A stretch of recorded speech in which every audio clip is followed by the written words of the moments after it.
Кесапат келін. Құндыз үйдің екінші қызы. Өзінен үлкен әпкесі және артынан ерген қос бауыры бар. Әпкесі Маржан.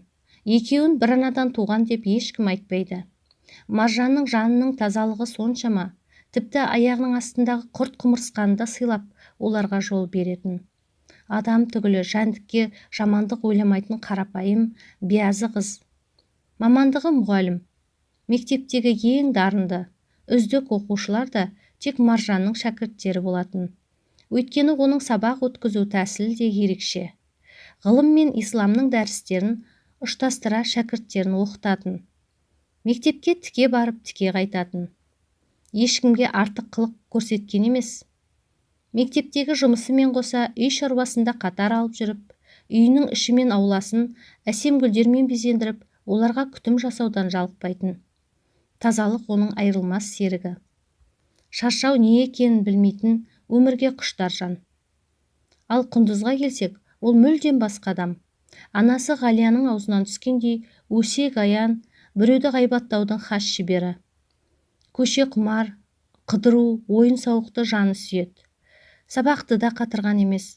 Міне оқуын аяқтап, грантқа түсе алмай, кешендік тест тапсырамын деп не оқу жоқ, не жұмыс жоқ, мектептің өзін Маржанның жетектеуімен әрең аяқтап шықты. Інілері Асқар мен Азамат та өте білімді. Құндыздың кімге тартып мұндай болғаны белгісіз. Негізі әкелері қайрат, момын, 10 саусағынан өнер тамған, жан баласына жамандық ойламайтын қарапайым адам. 3 перзенті өзіне ұқсап туғаны айдан анық. Ал Құндыздың жөні бөлек. Қайрат пен Маржанда бүкіл ауыл жақсы қырынан таныса, Ғалия мен Құндызды жаман жағынан танитын. Маржанды келін етуге құмар болмаған әйел жоқтың қасы. Уақыт сағаты жетіп, тағдырдың қалауымен өзі секілді иманды, білімді, саналы жігіт медетті кезіктіріп, 2 жас өз қалауларымен шаңырақ көтерді. Мұғалімдік міндетімен қоса, келіндік қызметті де қоса алып жүрді. Ата-ененің батасымен, шәкірттерінің ата-аналарынан тек жақсы тілек, бата алып жүрген жас келіннің өмірі бұрынғысынан да нұрлана түсті. 2 жақ құдалық тойды өткізіп, өз міндеттерінен құтылды. Жасауын берерде анасы еш қиналған жоқ. Өйткені жұмыс істеп жүріп, өз ақшасының бір бөлігін жинап жүріп, артынан берер заттарын түгел алып жинап кеткен болатын. Айына бір төркінге барып, ата-анасы мен бауырларынан хабар алып қайтатын. Үнемі ата-енесі демалып кел деп жіберсе, керісінше ол шаршап, шалдығып қайтатын. Оған себеп анасы мен сіңілісінің салақтығы. Үйін түгел шаң тозаңнан сүртіп, тазалап, жүдеп кеткен әкесі мен бауырларына түрлі ас пен тәттілерін пісіріп, бір тойғызып қайтатын. Құндыз, сіңілім, саған әр келген сайын айта-айта шаршадым. Үйге кішкене көңіл бөлсең қайтеді?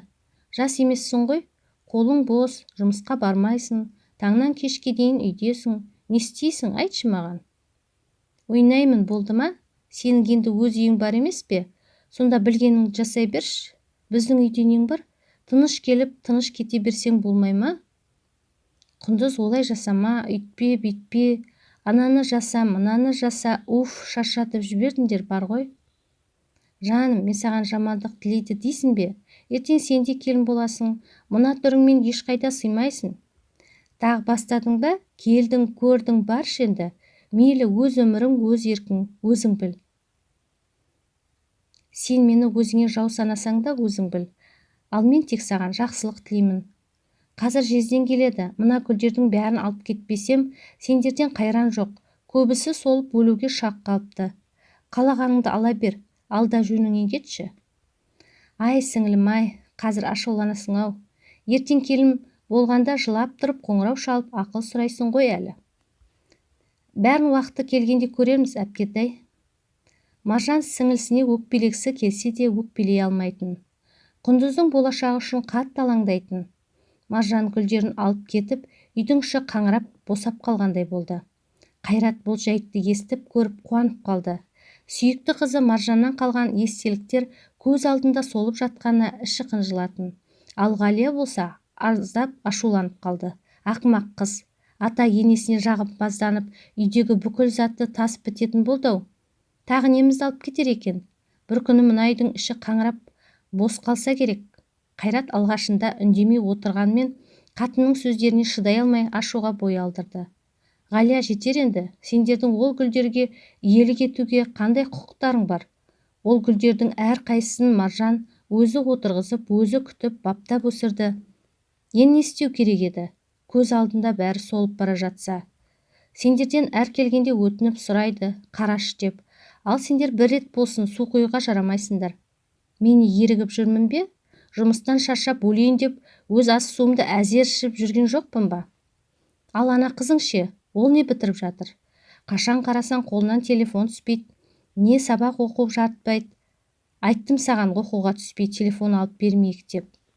Маржан қашан көзі жұмыс істегенше телефон ұстамай-ақ жүрген жоқ па? Ту, әке, жетер енді. Не болса Маржан ондай, Маржан бұндай, Маржан үйтпейді, Маржан бүйтпейді деп әбден мез еттіңіз. Мені жақсы көретін, еркелететін кезіңіз болады ма? Жоқ, әлде мені асырап алдыңыз ба? Құндыз, не? Сендерден шаршадым әбден. Құндыз айқайлап, жылап бөлмесіне кіріп кетті. Ғалия мен Қайрат осы қыздың кесірінен біраз айқайласты. Ғалия келіп қызының басынан сипап, жұбатуға тырыспақ болған. Бірақ қызы есікті аша қоймады. Құндыз үнемі өз қателігін байқамай, өзгелерді айыптауға асығатын. Бұл жолы да әкесін жек көріп, өз әкесіне біраз тіл тигізді. Осы үйден құтылмақ болып тұрмысқа шығуға бел буды. Өзі сөйлесіп жүрген жігіті Нұрланға алсаң бүгін ал, алмасаң менен мәңгіге айырыласың деп шарт қойды. Құндызды кемшілігіне, мінезіне қарамай шын сүйетін жігіті сүйіктісінен айырылып қалмау үшін, үй ішін дүрліктіріп, бәрі зыр жүгіре бір күнде үйленуге дайын болды. Нұрлан жолдастарымен сол күні қызды алып кетуге келді. Құндыз үй ішіне өкпелеп, өз үйіне өзі қашып шықты. Құндыз асығыс шешім қабылдап, өзінің қазіргісінен де күрделі, қиыншылығы мол өмірге қадам басқалы жатқанынан хабарсыз еді. Әлі де жолы болып, ішпейтін, шекпейтін, әйел затын құрметтей білетін, ер азаматтың жары, сабырлы байсалды ата ененің келіні, тәрбиелі қыздың жеңгесі, қолы бал алтын абысының келіні болды. Қайынсы Нұрлан үйленеді дегенді естігенде ең алғаш бәрінен де қатты қуанған жанның бірі жеңгесі Әсем болатын. Маған сырлас, құрбы, сіңілі, көмекші болады деген ойда болатын. Түн ауып, ауылды шулатып қызды алып келді. Үлкендер ақ орамалын жауып, ақ босағадан аттатып, шымылдыққа кіргізіп, қыздан тілхат алып, әке-шешесіне естірту мақсатында қалың малын беріп, хабаршы жіберді. Түн ортасы. Әке-шешесі де Құндыздың үйде жоқ екенін байқап, телефоны сөндірулі болған соң алаңдап отырған болатын. Есік қағылып сырттан ер адамның даусын естігенде зәре құттары қалмады. Есікті ашқан Қайрат мән-жайды білген соң әлгі екеуін ішке кіргізді. Қыз бергеннің назы бар демекші, дөрекі мінез көрсетіп, біраз ашуланып, арасында тіпте айқайлап талды. Ақыры келе болар іс болған соң келісім беріп, ризашылығын білдіріп, қонақтарға дәм тұзын ұсынып шығарып салды. Қонақтар кеткен соң әйелінің жағасынан алып, біліп едім осылай боларын.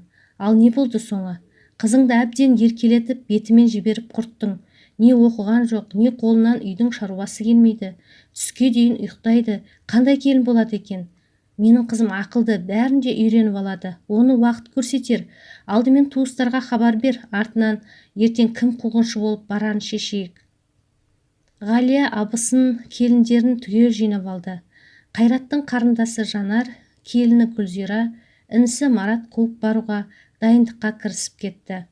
Әйелдер көйлек іздеп, сұлулық салонын жағалап жүрсе, Марат қалай сөйлеп, қалай жүріп тұрарын тізбектеп, бірнеше рет репетиция жасап көрді. Бәрі мәз-мейрам. Ал Нұрланның анасы Мариям мата-сатасын түгелдеп, етін дайындап, қызу дайындыққа кірісті. Мариямның келіндері бауырсағын, етін, тағы басқасын пісіріп, тойдың боларынан болатысы қызық дегендей, қайны жеңгелердің әзілдері жарасып, ойнап күліп шулап жүр. Әсем жеңгесі бар күш-жігерін жұмсап, мәз болып шапқылап жүр. Құндыз болса ақ орамалды жамылып сызылып отыр. Беташар той әні-міні дегенше өте шығып, артынан қуғыншылар келіп, оларды да сый құрметпен күтіп шығарып салды. Молда келіп шариғат бойынша 2 жастың некесін қиып берді. Бәрі шаршап шалдығып жатып қалды. Ал 2 жас түнгі ұйқыға таңға жоқ бірақ жатты. Құндыз келіндік міндетін сезіне қоймады ма, әлде сол баяғыша өз үйімдегідей еркелеп жүре беремін деді ме, әйтеуір бірінші күн-ақ масқарасы шығып ұйықтап қалды. Жаз мезгілі күн 5-тен бастап сәулесін шашып, ауыл тұрғындарының тұрмыс тіршілігі басталып кетеді. Ал бұлар болса 9 болса да балқып ұйқыда жатыр. Әсем келін, бері кел. Қазір біреу жарым келіннің шайын ішейік деп келіп қалса ұялып қалмайық. Мен оятсам ұят болар. Сен жеңгесісің ғой, барып ана екеуін оятып жібер. Апа, мен де ыңғайсызданып тұрмын. Несі бар, жас келін деген ерте тұрып сәлемін салып, ата-енесінің дәрет суын дайындау қажет емес пе? Апа, сіз бен менің түсінігіміз солай ғой. Бірақ қазір заман басқа. Заманыңда шаруам жоқ. Заман өзгерсе де өзгермейтін адамдар бар. Қане тұрғыз. Есіктің алдын сыпырыңдар. Ыдыстарды орнына жайғастырып, көршілерден алған ыдыс аяқты қайта алып барып беріңдер. Жарайды апа. Әсем 2 жастың бөлмесін тоқылдатып, әрең дегенде оятып алды. Құндыз түк болмағандай бөлмесінен шығып, жуынып, өзгелерге шай берудің орнына жолдасы екеуіне ғана таңғы ас дайындап, ешкімді шақырмай, өзі дастарханға жайғасып шай ішпек болып еді, енесінің ей деген даусына шошып, ыстық шайға күйіп қала жаздады. Келіннің мұндай көргенсіздігіне Мариям қатты ашуланды. Қайырлы таң қаншайым, ұйқыңыз қанды ма? Түсінбедім апа, неге ашуланып тұрсыз? Енді не істеуім қажет? Саған келін болу тек еркекпен төсекте жату деп үйреткен бе? Апа, не деп тұрсыз? Әсем келін, бұл үйдің ережелері мен тәртібін өзің айтып мынаған үйретіп қойшы. Апа, ол әлі жас қой. Бірінші күннен олай жағасынан алмасақ қайтеді? Мен не бүлдірдім, жеңге, айта беріңіз. Құндыз, біздің ауылда келіндер күнмен таласа ұйқыдан оянады. Таңертең ата-енеден бастап өзінен жолы үлкеннің бәріне түгел сәлем салу қажет.